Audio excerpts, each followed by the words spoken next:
Үлкен дәретке шыққан сайын мынау қанап жатыр, я болмаса ашып жатыр деген сияқты көбісі айтады. Ол геморрой ма деп, геморройдың жаңа дәрісін шығарғалы айтып жатыр ғой, геморройдың алайын ба деп. Негізі оны күтіну керек, дінімізде де айтып қойған. Көбінесе туалетный бумаганы дұрыс қолдану білмегеннен болып жатады деп ойлаймын.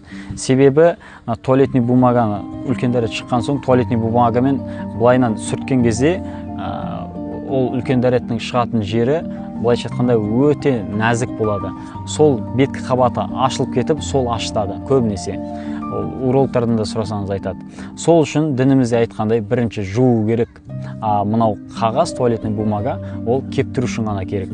Сондықтан дұрыс қолдануды білмей жүрген таныстарыңыз болса, отбасыңыз болатын болса, туыстарыңыз болатын болса, осы видеоны жіберіп қойыңыз, алдымен жуусын, сосын барып кептірсін. Бұл шынында да пайдаға асатын видео, және де мынау туалетный бумаганың арзанын қолданбаңыздар.